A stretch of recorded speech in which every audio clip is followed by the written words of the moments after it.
കടകംപള്ളി സുരേന്ദ്രന്റെ ഏത് തെളിവാണ് പ്രതിപക്ഷത്തിനുള്ളത്? നാളെ SIT കൊണ്ട് കൊടുത്താട്ടെ, നാളെ ഹൈക്കോടതി കൊണ്ട് സമർപ്പിച്ചാട്ടെ. നിങ്ങളുടെ കയ്യിൽ തെളിവുണ്ടേ കൊടുക്കാനാണ് ഞങ്ങൾ പറയുന്നത്. അത് കുറച്ചുകൂടെ സൗകര്യമാണ് SITക്ക്. നിങ്ങൾ വെറുതെ ആരോപണം ഉന്നയിച്ചാൽ പോരാ. പി കെ ഗോപൻ, കടകംപള്ളി സുരേന്ദ്രൻ ബിജെപിയുടെയും കോൺഗ്രസിന്റെയും രാഷ്ട്രീയ ആരോപണങ്ങൾ മുഴുവൻ ഈ തെരഞ്ഞെടുപ്പ് കാലത്ത് വിജയനകത്തേക്ക് പോകും, ഒരു സംശയം വേണ്ട. അതിൽ 2 മിനിറ്റല്ലേ ഉള്ളൂ. എനിക്കും ആ സമയം അധികം വേണമെന്ന് ഞാൻ പറയുന്നില്ല.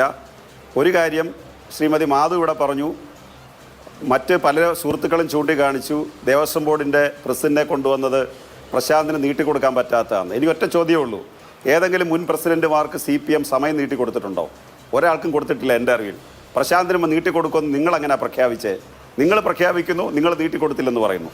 രണ്ടാമത്, അഴിമതി നടത്തിയത് പിണറായി വിജയൻ്റെ അറിവോടുകൂടിയാണ്. ശരിയാണ്, നിങ്ങളുടെ പാർട്ടിക്കകത്ത് സമീപനം അതാണെങ്കിൽ ഞാനത് അഡ്മിറ്റ് ചെയ്യാം. സുരേന്ദ്രൻ BJPയുടെ പ്രസിഡന്റായിരുന്ന ശ്രീ സുരേന്ദ്രൻ്റെ കുഴൽപ്പണക്കേസ് നരേന്ദ്രമോദി അറിഞ്ഞിട്ടാണ് നിങ്ങൾ സമ്മതിക്കൂ. ശ്രീ രാജീവ് ചന്ദ്രശേഖർ 10 വർഷം പക്ഷാഘാതം പിടിപെട്ട് കിടന്ന ഒരു മനുഷ്യൻ്റെ വിയർപ്പും കണ്ണീരും കൊണ്ടുണ്ടാക്കിയ സമ്പത്ത് ഉപയോഗിച്ച് കേരളത്തിലെ ഒന്നാമത്തെ സ്വകാര്യ ചാനൽ വിലയ്ക്ക് വാങ്ങിച്ച് അംബാനിയെക്കാളും അദാനിയെക്കാളും പണക്കാരനാകാൻ പരിശ്രമിക്കുന്ന ഒരു വലിയ മുതലാളിയായ കേരളത്തിലെ കോൺഗ്രസിൻ്റെ, കേരളത്തിലെ RSSൻ്റെയും BJPയുടെ നേതാവ് സംഘമിത്രങ്ങൾ പടുത്തുയർത്തിയ ഒരു പ്രസ്ഥാനത്തെ പൂർണ്ണമായും വിലക്കെടുത്തുകൊണ്ട് പോയത് ആ രാജീവ് ചന്ദ്രശേഖരൻ്റെ ഭൂമി ഇടപാടിലെ അഴിമതി നരേന്ദ്രമോദി അറിഞ്ഞിട്ടാണെങ്കിൽ, ഇത് പിണറായി വിജയൻ അറിഞ്ഞിട്ടാണെന്ന് സമ്മതിക്കാം. ആ പാർട്ടിയുടെ ശൈലിയാണ് ഞങ്ങൾക്കും ആരോപിക്കുന്നതെങ്കിൽ ഞങ്ങളത് സമ്മതിക്കാം. പിന്നെ കടകംപള്ളി സുരേന്ദ്രന്റെ ഏത് തെളിവാണ് പ്രതിപക്ഷത്തിനുള്ളത്? നാളെ SIT കൊണ്ട് കൊടുത്താട്ടെ, നാളെ ഹൈക്കോടതി കൊണ്ട് സമർപ്പിച്ചാട്ടെ. നിങ്ങളുടെ കയ്യിൽ തെളിവുണ്ടേ കൊടുക്കാനാണ് ഞങ്ങൾ പറയുന്നത്. അത് കുറച്ചുകൂടെ സൗകര്യമാണ് SITക്ക്. നിങ്ങൾ വെറുതെ ആരോപണം ഉന്നയിച്ചാൽ പോരാ. കടകംപള്ളി സുരേന്ദ്രന്റെ ഉത്തരവിന്റെ അടിസ്ഥാനത്തിലാണോ അവിടെ ഈ കവർച്ച നടന്നത് എന്നുള്ളത്, എന്ത് തെളിവിന്റെ അടിസ്ഥാനത്തിലാണ് കൊടുക്കുന്നത് എന്നുള്ളതാണ്. പിന്നെ നിങ്ങൾ പിണറായിക്കെതിരെ പറഞ്ഞ കാര്യങ്ങൾ ഒരെണ്ണം നിലനിൽക്കുന്ന പറ.